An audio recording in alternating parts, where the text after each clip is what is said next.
Hi, everyone. Welcome back.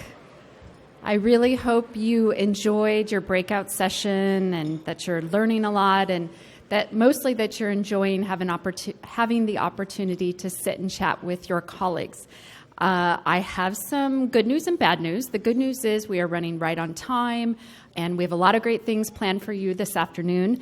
The bad news is I had a lot of coffee during the breakout session, so I will try even harder than I did this morning to make you laugh, and I will probably continue to fail miserably, but that's okay.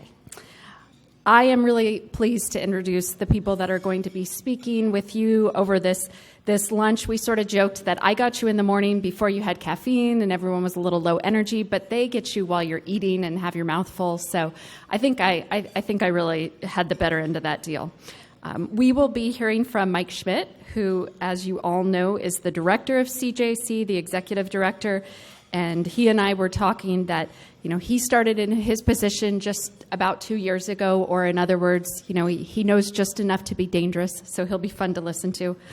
We also have Marshall Clement here, the director of the Council of State Government's Justice Center State Initiatives Division. So, of course, he oversees all of these justice reinvestment efforts. So I look forward to hearing from both of them. And as a reminder, we'll move after this into some more breakout sessions. We will have time for a short break as we move into those. And then additionally, we'll have a late afternoon break before we come back here at the end of the day to wrap up together. So looking forward to spending the remainder of the afternoon with you. And without further ado, please welcome Mike and Marshall.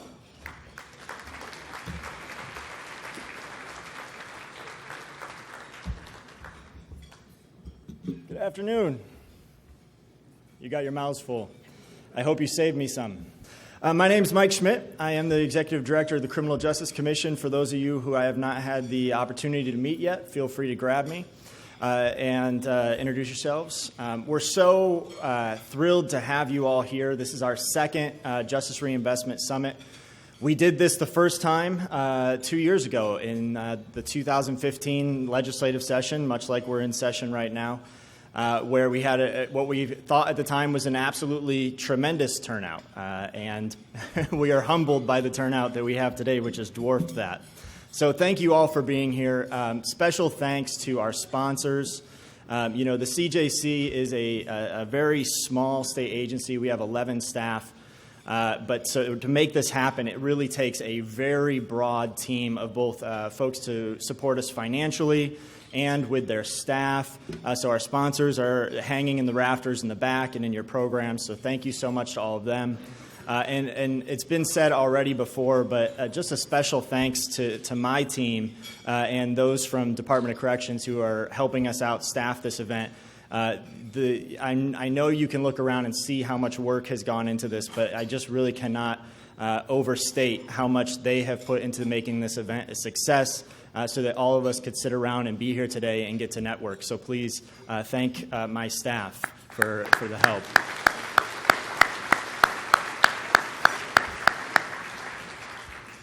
So it's my job to kind of do the Justice Reinvestment, right? This is the Justice Reinvestment Summit. And so I'm here to kind of give you a little bit of history. Some of you are probably newer to this and weren't around or paying attention in 2013 when the legislation passed. So I'm going to give you a little bit of background and a little bit of who the CJC is, what our role is, and then where we've come since passing this legislation. But I want to start off by starting with who you are.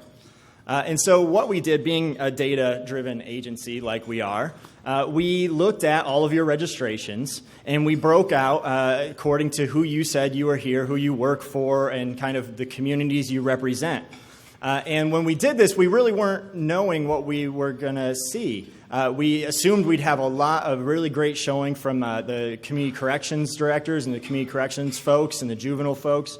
But what you can see by breaking out who's here, it's really broadly spread out and pretty even. In terms of registrations, state government folks and legislators, over 100 people registered to attend. Adult and juvenile community corrections, about 100. County commissioners and county folks. Judges, DAs, and defense attorneys, about 100 folks. So, I mean, we really have everybody in this room in terms of who is interacting with our system and doing the work every day. So I hope you appreciate that and have an opportunity to take some time and talk with people in the various roles, because there's really great representation. And it was said this morning, we had over 1,000 people register to attend this event, which is just an incredible turnout. 2 years ago, we had about 425 people register to attend. And then the day of, about 500 folks showed up. So, I mean, just the outpouring and folks taking the time off to spend time with us and to talk about these issues is absolutely dramatic. I was told by the convention center staff that so far today, around 850 people have actually walked through the doors. So just the turnout is absolutely tremendous. So that's a little bit about who you represent. This word cloud came from a survey that was administered by the National Criminal Justice Association this summer. And so many of you probably filled it out and had no idea what ever happened to that survey. Well, here you go. I made it into a word cloud. Time well spent for you. But what I did, essentially, your answers, this was in response to a question of what are the things in our criminal justice system that are most important to you. And so I literally cut and pasted into an app. And the app sorted your words and made the words bigger for those words that were mentioned most often. So very scientific analysis of what's important to you all. And you can see the themes that are kind of jumping out, and a lot of them won't be surprises. Obviously justice, treatment, victim services, sentencing.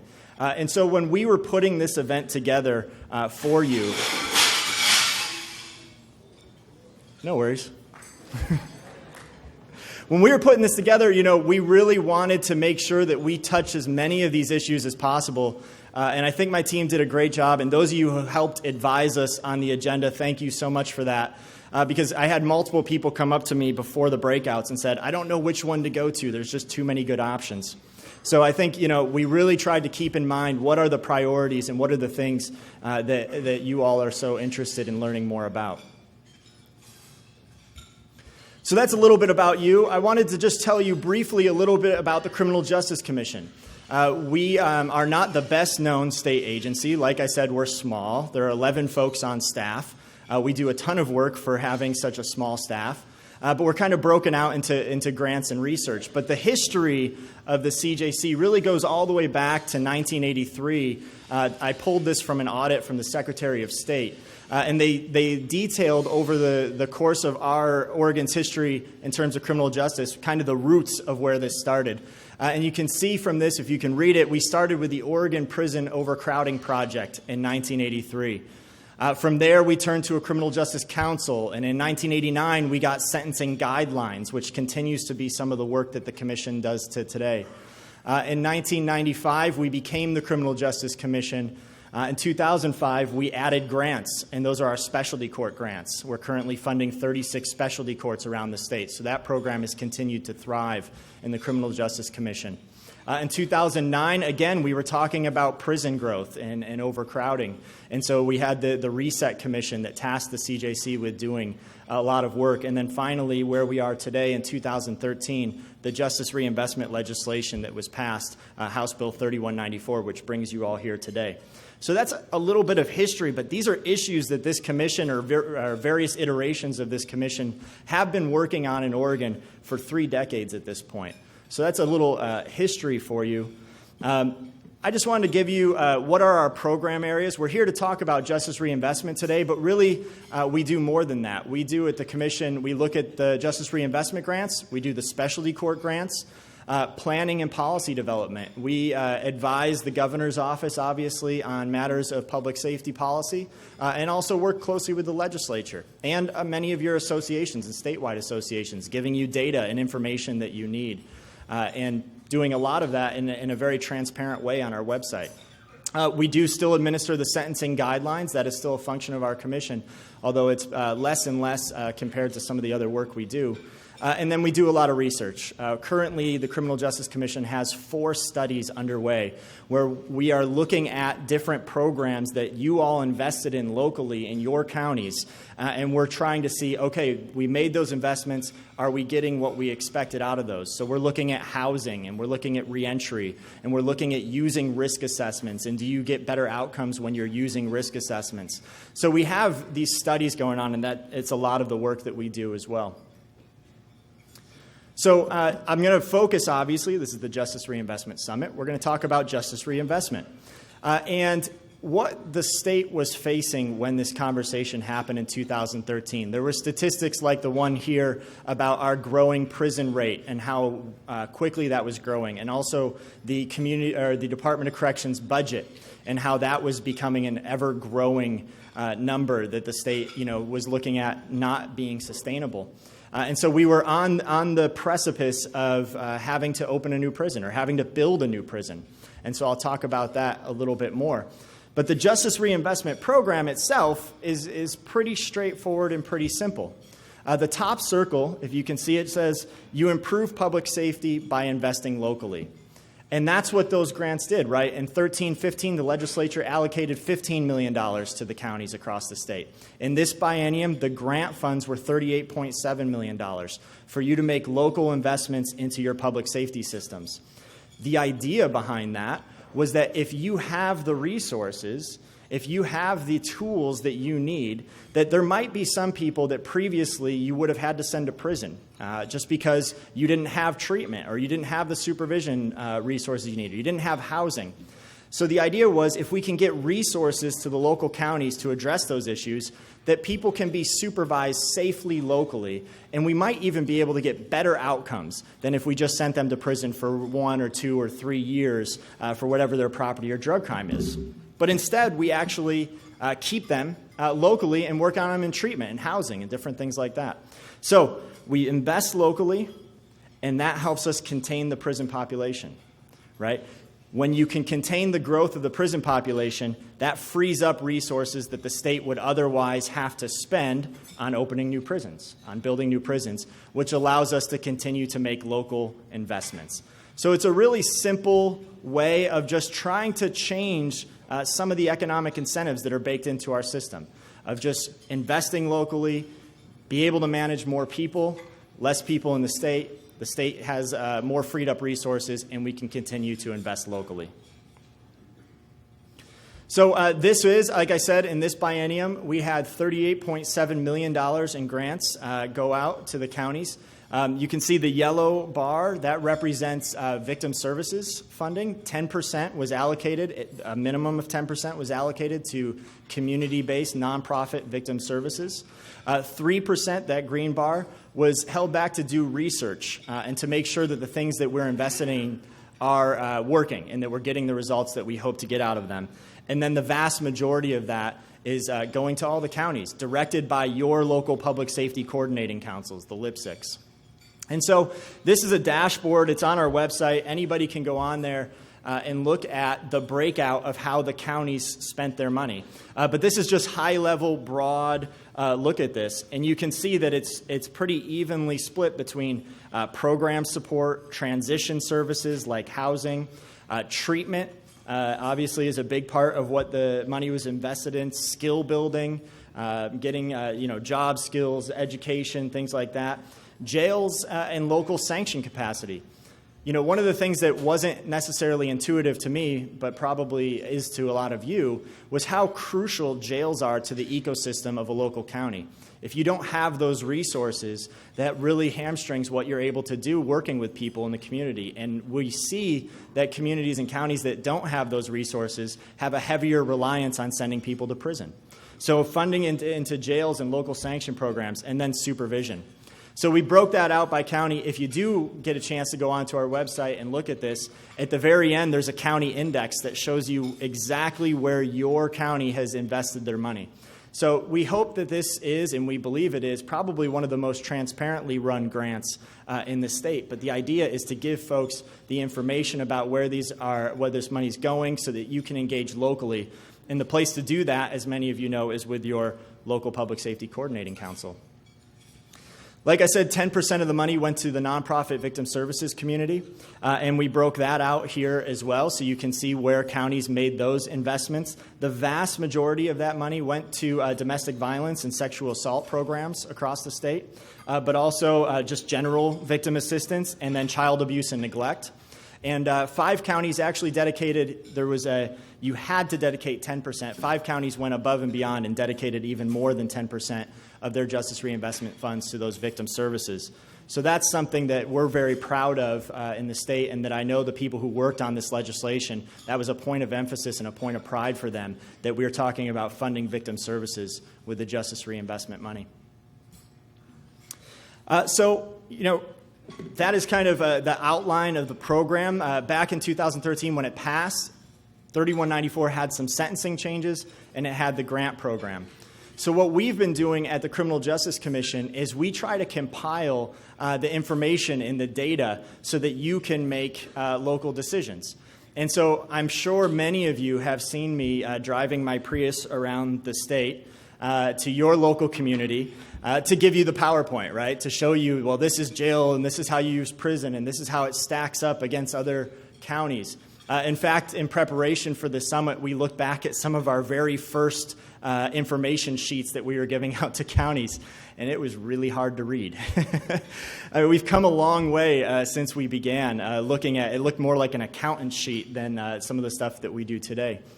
But that's what we've been doing for the past 3 years. I mean, this has been a data-driven program. And we've put an emphasis on getting information out to you all so that you can make decisions. And hopefully, in ways that you have not had this information available to you or your local public safety coordinating councils ever before. And we know that it's spurred conversations across the state about how to do things better. A couple examples, and I've used these before, but Marion County and Lane County are great examples of when we first started looking at this data, they were very out of step with a lot of the statewide averages in prison usage, using way more per capita or twice as long prison stays. And, those counties really took that to heart, and they wanted to know why. What is going on here that is different about us? Why are we so far above some of our peer counties? And it's had great conversations, and I think it's brought a lot of people to the table to just look at data.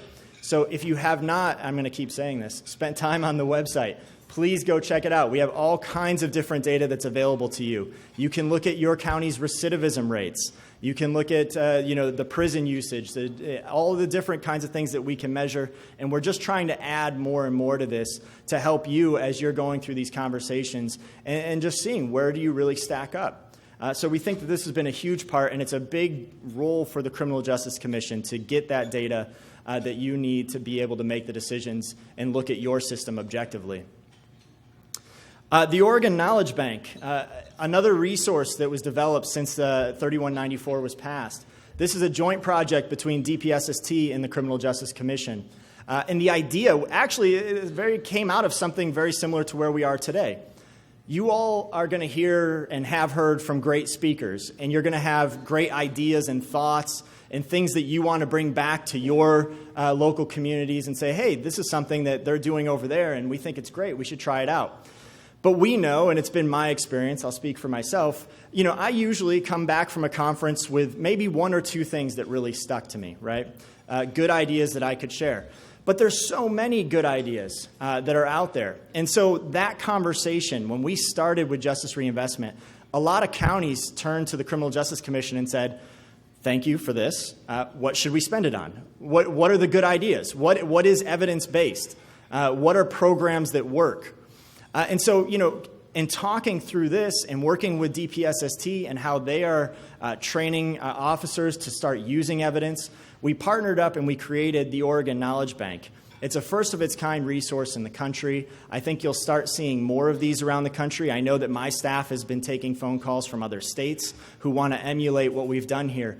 But spend some time on it, because what this does, it's user-generated content, which means your public safety systems, your partners, your jurisdictions are uploading their good ideas to our website. And that way, we fill it all out, put all the forms, put tags on it. all of you then have the benefit of being able to go onto the Knowledge Bank and click a tag and see what other jurisdictions are doing with the same problems that you're facing. So spend some time on there. I mean, we have programs about how law enforcement deals with mentally ill populations. We have programs around homelessness, and we have programs around thefts and all kinds of different issues that all of our jurisdictions face. But this is an opportunity for you to see how other people in Oregon are tackling these same problems. And at the exact same time, we put a link on there so that you can contact the person who is administering that program or who's responsible for that program in their home jurisdiction. So you can reach out to them and say, hey, how did you do that? This is really cool. We'd like to learn more about that. It's only been around for a year, so we're just really getting off the ground and just getting started with it, but we're really excited about its potential. And so many folks that I speak to and show this tool with immediately start thinking about all the different potential for a tool like this. So please spend some time on the Knowledge Bank and look at what's working in Oregon. And there's also a research component to this where we look at research that's happened in Oregon. So we synthesize those studies for you. CJC and DPSST are looking at research and then putting kind of the high-level summaries so practitioners can go in there and not have to read the entire study if they don't want to, but just try to get a general idea of what it says and what the outcomes are. And we're not talking about what works for the NYPD or LAPD. We're talking about things that have been studied in Oregon. So we hope are very applicable to you and what your roles are as you're making decisions. So we hope that's a great resource for you as you continue to dig into this work. Local Public Safety Coordinating Councils, LIPSCs. We spend a lot of time working with these bodies. I know many of you in this room are representatives or sit on or have attended local LIPSC meetings. They really are the engine that makes justice reinvestment work. They're the engine that administers the grant programs, that determines locally how best to use these resources where they can get the best results. They are the reason why we are having the success that we are. We were very fortunate this year to receive, or last year rather, in 2016, a federal grant for maximizing justice reinvestment that allowed us to invest in our local public safety coordinating councils. So those yellow counties that are up on the map there, we were able to put professional staff in every one of those counties. Now, they're shared staff, but for the first time, these LIPSCs actually have somebody that can carry the ball forward between meetings, where all the folks around the table they're working, they're the district attorney, the judge, the defense attorney. They got their day jobs. So finally, we're able to give professional staff to people to say, hey, let me run down some data for you. Is there a grant that we could apply for as a county? That's something that they can work on. And at the same time, we're building a network of LIPSC professionals who can reach out to each other and ask each other questions about, hey, how did your county approach this? Or do you have any good ideas about this? We're very excited about this. These folks just got hired and began in January, but we really think that this is going to just continue to augment the capability of LIPSCs across the state and just help justice reinvestment continue to work and even go that much further. I was testifying in front of Ways and Means this week about my agency budget, and I think it was Commissioner Chris Boyce was up from Douglas County, and he had some really kind things to say about it. But one of the things that stuck with me was how he said that we are pushing beyond, justice reinvestment. We talk about property and drug crimes. We talk about prison usage. But we're pushing beyond those conversations. Conversations are happening about pretrial in our system, about jail resources, local justice reinvestment issues almost, if you would. We're kind of giving you the capability, both with the grants, the LIPSCs being reinvigorated, and hopefully these resources to go above and beyond and look at your public safety system and do the things that are important for your folks to ensure public safety. So after all of this, after the sentencing changes in 2013, after the grants have now been up and running for almost 2 full biennia, where are we in terms of prison population? And like I said at the beginning, when I kind of overviewed justice reinvestment and how this works, without savings to the state for prison population, there is no money to reinvest. So this is a driving factor that we track very carefully. So where have we gone since the passage of this?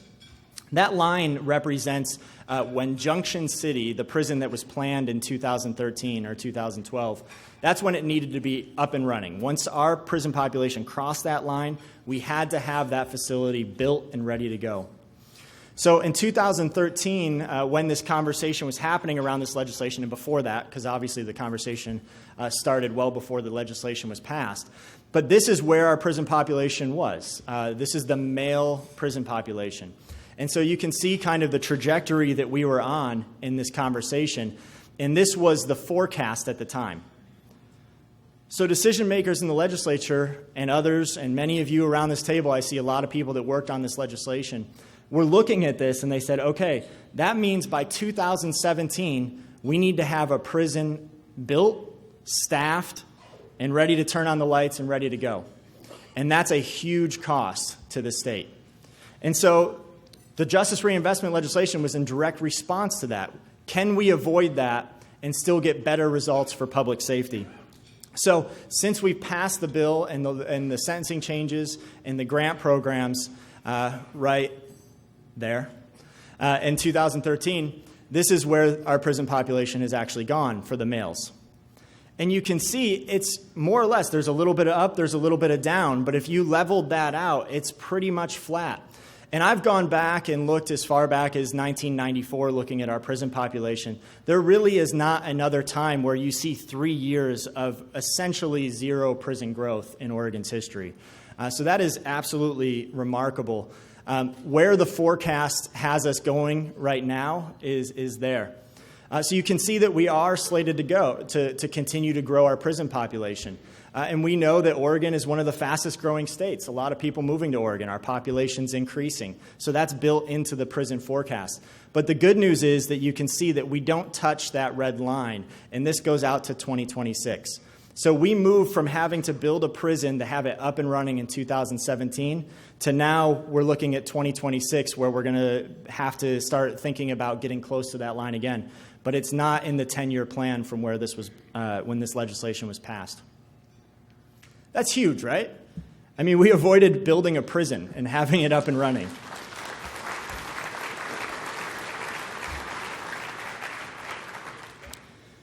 So now I'm going to show you the female prison population. So again, looking at where we were before this legislation was passed, this red line represents the capacity at Coffee Creek. And so DOC says once we hit this capacity, we need to have another facility. And so this was part of the conversation, but I don't think focused on as much as the overall prison population growth. But you can see up to 2013, we were pretty much at that capacity level right then when we started having this conversation. And the discussion was, and I'll show you an article in a minute that I'll close with, that by 2015, Department of Corrections is going to need another facility for women in the state of Oregon.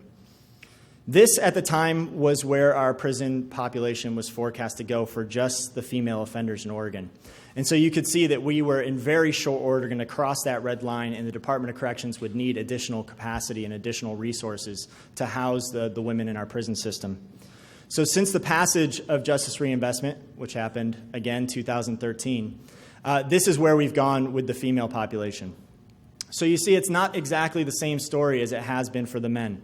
The male population really has had a flattening. The female population, certainly, you can see the trajectory we were on and where we've gone since then. The trajectory was changed, significantly changed. But it has not flattened out like we saw with the men, and we are continuing, and many of you know this, Department of Corrections is continuing to evaluate if they need that additional space and resource, and we are very much skirting that line of Coffee Creek at capacity. This is the most recent prison forecast, the October 2016 forecast. The good news about this is you see there's a kind of a blue jump. Well, that was supposed to already be happening, and to date, so far, I'm not surrounded by any wood, but it's not. It's not happening yet.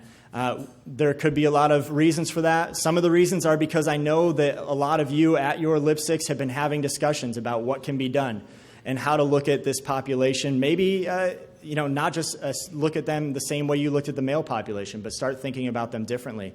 And I know those conversations have been happening.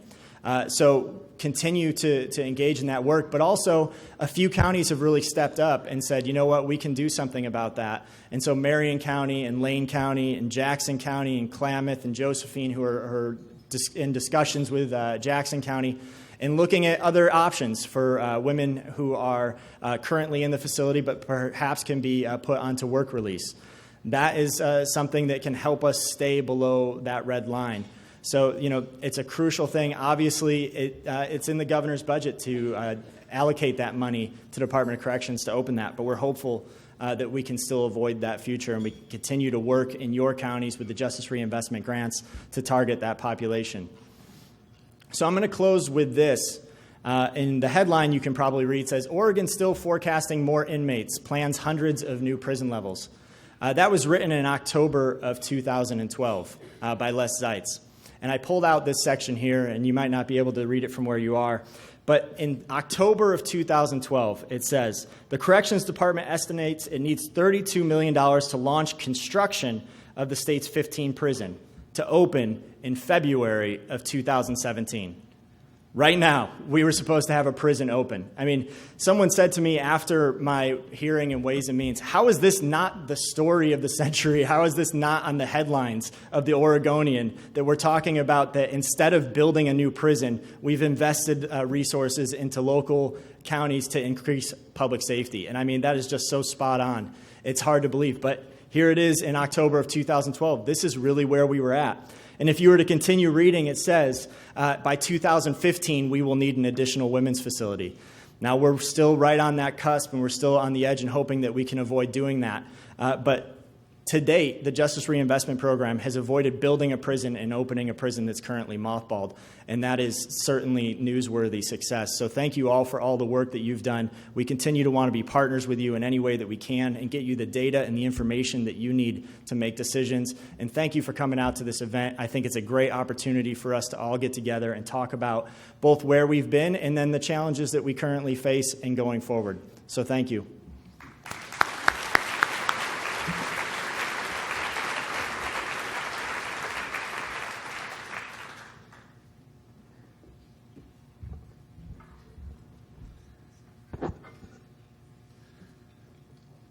Thank you, Mike, for the opportunity to be here. And thanks to Governor Brown. In addition to leading your state, she's also the president of the Council of State Governments, the organization I work for. CSG is a nonpartisan membership association, state officials from all three branches. And CSG's Justice Center is the group that provides nonpartisan, data-driven strategies to increase public safety and strengthen communities. I currently live in Seattle, but was born and raised in Eugene, and so I'm proud to be back here in the only state, I was telling Mike, that I know of that has held an event like this to sustain its justice reinvestment work. When I was 9, my dad was a Lane County District Court judge who was appointed to be a judge by the governor, and my dad would take me to the courthouse. He gave me essentially a tour of the criminal justice system. This wasn't a scared straight type of deal. I was a good kid. But he took me to the jail and watched arraignments. He took me and introduced me to the sheriff's deputies that would transport people from jail to the courtroom.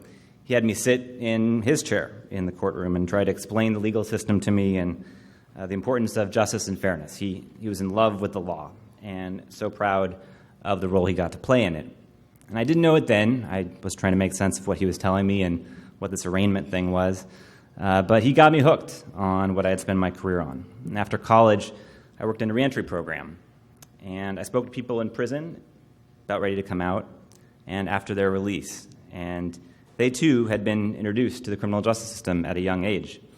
As violence, drugs, trauma, arrest by the police, and incarceration happened all around them. To their friends, their families, and eventually to themselves. And I realized that I couldn't think of the justice system as something that people came into and through and out of, but rather it was really the criminal justice system that came in and out of communities, in and out of families, and in and out of people's lives as they came into contact with crime. So I began to try to understand some of the policies that were exacerbating rather than reducing recidivism. I realized quickly, of course, what you all know, just how complicated our criminal justice system is how challenging it is to try to change it. But I was committed to trying to figure out how. Over the last 12 years, I've had the privilege of getting to a front row seat in state after state as they've taken on the challenge of improving the criminal justice system using a justice reinvestment approach. I've traveled to 22 different states, racked up a lot of frequent flyer miles, where the governor and the legislature brought our team in to help them. And I've heard from many of your counterparts about the challenges that you all face. I've heard from victim advocates, community activists, local leaders describe concerns about crime and violence in town halls from Durham, North Carolina to Enid, Oklahoma. I've spoken with governors and policymakers who are eager to embrace the data analysis that we presented before them, but also understand the political reality that a gotcha soundbite about one case gone bad could be used against them in the next election. I've seen police chiefs trying to scrape together dollars to fund an overtime patrol to tackle a particular crime hotspot, while at the same time legislators are trying to think about how to better cost-effectively drive down crime. I've talked to countless prosecutors, often facing unappreciated but dwindling budgets, who are frustrated by the sentencing data we're presenting because it doesn't tell the whole story about the charges that had to be dropped along the way. I've spoken with judges who told me they put people behind bars, this is in West Virginia. They put people behind bars for the weekend because they wanted to save their life. There was simply no treatment alternative available to them to reduce the likelihood of an overdose. I've had drug treatment providers tell me how nervous they are to expand their programs because they're just not sure if the state's commitment to funding the treatment will be there after the focus on justice reinvestment fades, other fiscal priorities come to the forefront. I've seen the hard and difficult work that probation and corrections agencies do on a daily basis and how they've tried to adopt best practices, you all have, train their staff, but at the end of the day are still severely under-resourced, underappreciated, and are judged more by the weekly litany of violations they present to the judge and the prosecutor than the direction of their overall recidivism rate. Justice reinvestment brings, I've forgotten to hit the slides. Here's our website. There's the Lane County Courthouse. There's the places I've been. That's our fancy new logo. Justice reinvestment brings all these voices to the table, right? Because all of them and all of you are critical to designing and deploying a better system. And you have to appreciate, as has been said already, that Oregon is far ahead of other states when it comes to building and nurturing the infrastructure needed to help collaborate and work across branches, across agencies, and across levels of government. This second and truly massive Justice Reinvestment Summit is a testament to your efforts to sustain this work. So I want to talk about three things quickly. Some trends nationally to put your work in context, a case study of Pennsylvania that's come back to the justice reinvestment approach a second time, and then some policy trends for what they're worth that other states are pursuing. So 37 states have used the justice reinvestment approach, pretty much almost every state now, over the past 12 years. And right now we're actively working in 9 of those states. From Arkansas to Massachusetts, not very much similar between those two states, Georgia and Montana. These are states currently going through the process you went through in 2013. And the trends that they face today are so very different than they were 10 years ago. In 2006, states were asked where their prison populations were projected to go over the next 5 years, and all but 3 states projected their prison populations based on past trends would grow by between 5 and 40% within just 5 years, taking an additional $27 billion of state revenues, new state revenues, to accommodate that growth.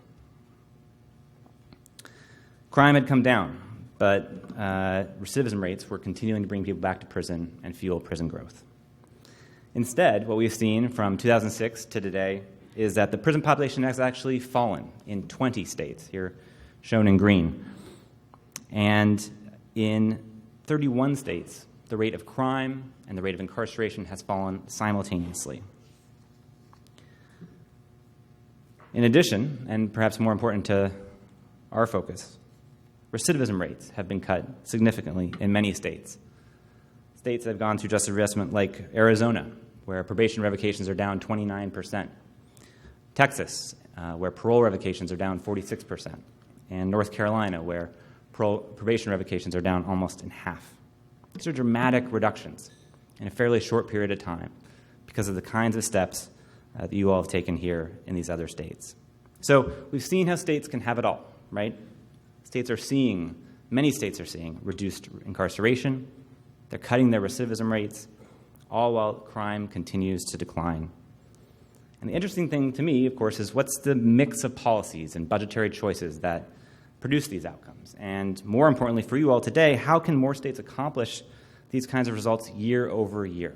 So this isn't just a one-time thing, but this is an approach that continues to produce better public safety with the resources we have. Each state's going to take a unique path, but many states are coming back to the justice reinvestment approach a second time. Georgia has used the JARE approach probably more than any other state. I think they're addicted to it. They've gone through 6 years of constant criminal justice reform, touching the adult, juvenile system, and other issues. And I'd love to tell you about it, but you have the expert and leader of those efforts here with you today in Justice Boggs of the Georgia Supreme Court, who will be speaking with you this afternoon, and I don't want to steal his thunder. But I do want to tell you the story of Pennsylvania. Prior to 2012, Pennsylvania was adding about 1,500 people to its prison population each and every year, on average. And the corrections budget had skyrocketed to $2 billion. State leaders gave us 5 months to get everyone around the table, collect all the data, and analyze it, and develop a set of policy options that would have the consensus of DAs, victim advocates alike, that could halt the growth, reduce recidivism, and increase public safety. And since enacting those policies, the prison population has come down, leveled off, as it has here. And the state's been able to close a prison just a couple weeks ago, save $88 million. A statutory formula they created dictates how the savings should be calculated and reinvests in everything from law enforcement to victim services and recidivism reduction. But as the corrections director, John Wetzel, says, they weren't happy just treading water. That state, this will make you feel better about your over $1 billion budget deficit, Pennsylvania is facing a $3 billion budget deficit this year, and both sides of the aisle agree that they can't just see corrections costs slow growth, or see slower growth, but actually they need to see corrections costs contract. They need to see how they can actually drive the overall budget of corrections down. So when Pennsylvania's governor and legislative leaders asked us to launch a second JR effort in that state, they wanted a much more comprehensive look, and they found a lot worth fixing. First, they wanted to examine pretrial trends, and they found a problem that shocked them, that had not been known until we really looked at the data. Significantly higher rates of blacks were required to post monetary bail than whites, especially for weapons offenses, but across the board. And as a result, Pennsylvania is now launching a pretrial reform effort that will kick off later this year to unpack this data and try to understand what's driving these numbers. Second, they wanted to understand how well their locally driven probation system was operating. And we found it was severely under-resourced, even compared with a state like Texas. Not only was less being spent per probationer, but the state's contribution was far, far less than it was in Texas. So much so that stakeholders like judges and prosecutors told us they didn't have confidence in probation to truly hold people accountable, let alone change their behavior. So Pennsylvania is proposing overhauling their funding formula to not only increase funding for probation, but to base it on sentencing patterns so that more resources go to a county when they're sentencing someone to probation who has higher risks and needs. And third, in examining their sentencing guidelines, they realized that they needed to rethink how they were ratcheting up sentence lengths as someone came back with additional criminal history, with additional crimes. That was in part driven by data that showed how much more it was costing when someone came to prison or came back to the system with a lengthier criminal history. That compounding effect and cost meant that the state had fewer dollars to invest earlier on for higher risk individuals that needed it. But the insight in the discussion of the task force really came from reviewing a case file of someone who would actually be impacted by this policy. Mr. Harris was sent to prison for retail theft of more than $2,000. He He was serving a 1 to 3 year prison sentence. He was caught trying to take 5 televisions out the back door of a Walmart. Why was he in prison for this property crime? Because he'd been arrested 17 times previously. He'd been in and out of jail, charged mostly with property and drug offenses, but also a simple assault and a robbery along the way. What might be contributing to his recidivism rate? He was first arrested when he was 13. His father used heroin. His sister died of an overdose. And he spent his childhood in juvenile placement on the streets. He was homeless, unemployed, and owed the state about $6,500 in fines and fees. He has 2 children, and he's been in and out of treatment since 2001. This kind of information wasn't in our data, right? It wasn't in our charts or graphs. You know these kinds of cases all too well in your systems. But it changed the conversation in the task force. It didn't change their belief that he probably warranted some incarceration, but it did have them ask, what kind of approach applied earlier in his criminal career might have intervened and curtailed this behavior? It also helped people appreciate no one program, no one probation officer, no one sentence is going to be able to be intensive enough of an intervention to change the trajectory of so many risks and needs driving crime. The trade-off from investing in people leaving prison versus earlier on had another dimension that we've seen in state after state. We found that despite people on probation being less likely to be rearrested, probationers actually account for a larger portion of people arrests on the street than parolees do. Let me walk you through this. It's a little counterintuitive, right? Probationers, larger population, but they're less likely to get rearrested, right? They're a lower risk population than people who've been in the system and are in prison and coming out on parole. But because there's such a larger volume, they make up a larger share of those arrested every day by law enforcement. In other words, law enforcement making an arrest is more likely to encounter someone who's currently on probation than on parole.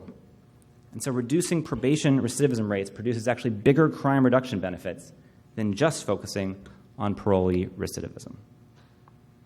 So through Pennsylvania's second justice reinvestment process, they found a way to reduce their prison population by another 1,000 individuals, save the state $100 million over the next 5 years, and are proposing to reinvest half of that into more effective supervision and treatment. The idea being to keep Mr. Harris from cycling through the system so many times before he gets the intensity of treatment that he needs. Finally, I want to talk a bit about what other states are doing, some policy themes that we're seeing as so many other states go through this process. So I'll talk about 5 things. First, states are using JR to take a look at crime and arrests. Crime is up in certain parts of certain cities and certain types of crimes, albeit still at historic lows.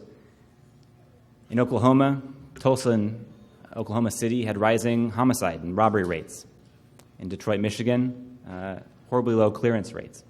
In Washington State, facing the highest property crime rate in the country.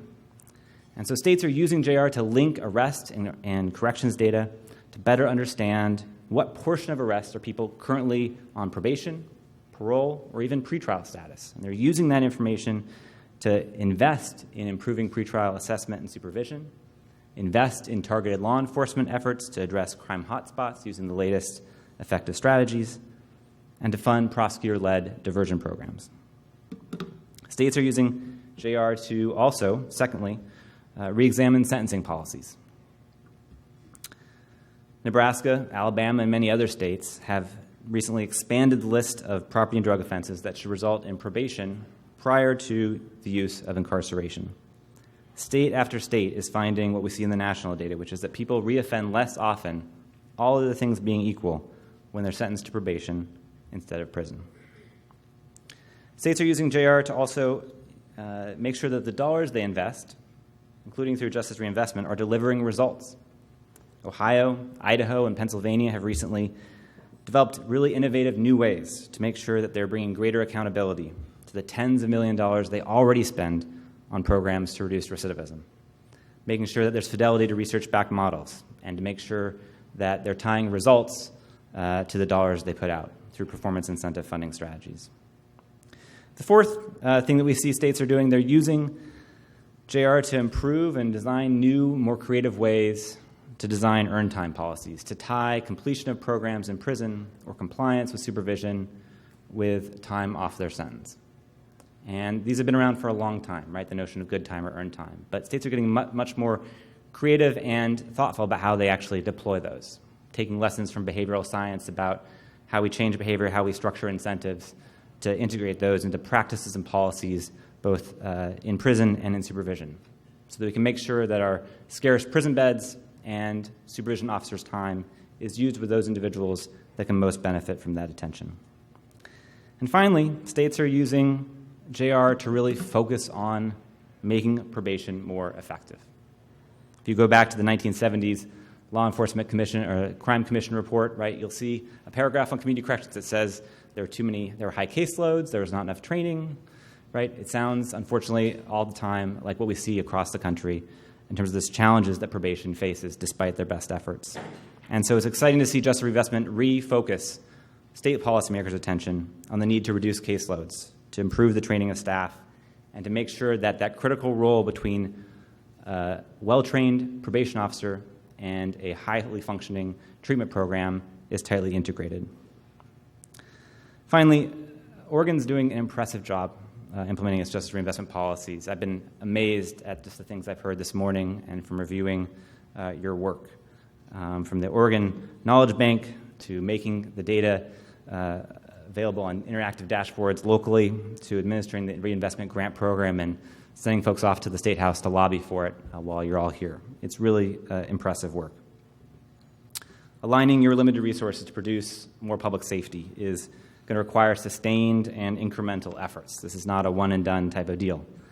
But the justice reinvestment efforts here in Oregon and around the country are proof that we can shift resources from expanding state incarceration to instead invest in local innovations. And sustaining and expanding Oregon's effort will require continual renewal, reexamination, and certainly political will. But with this many people here in Oregon committed to this, you're well positioned to be a national leader in driving down crime and recidivism cost effectively. The question is, what will you focus on next? Thank you very much.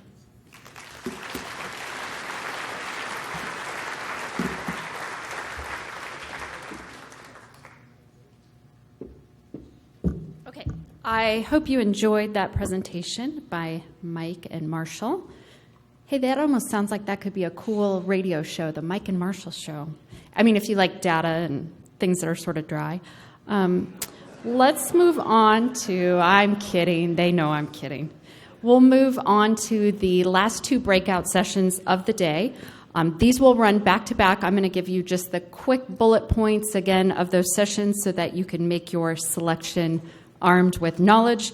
Again, those will be back to back. We'll have another break for those of you that need coffee and snacks and to play with your phones, and then we'll be back here at 4 o'clock for our last session of the day, and then after that I'll tell you about the evening festivities. I just saw a lot of people perk up when I said evening festivities. So now on to the breakout sessions. The next round will be a couple things quickly. A deeper dive into Oregon's justice reinvestment outcomes, things like the successes, challenges, and a preview of additional data sources. Also, an overview of the hows and whys of risk assessment in criminal justice. And finally, a session focused on Seattle's law enforcement assisted diversion program, which is an exciting model for those low-level criminal behavior rooted in behavioral health issues. Directly following that, you will migrate toward the last session. There will be one focused on the role of public defenders, judges, and prosecutors in criminal justice reform efforts. Also, an additional session where you will have the opportunity to hear from the nonprofit research organization Beta Gov about their no-cost research services that test locally led advances in education, criminal justice, health, and human services. And finally, the Department of Justice Crime Services Division will provide an overview of domestic trafficking generally and here in Oregon, as well as suggestions on how to combat it. So again, those two sessions back to back. We'll have a break, and then we'll be back here at 4. See you soon. Enjoy.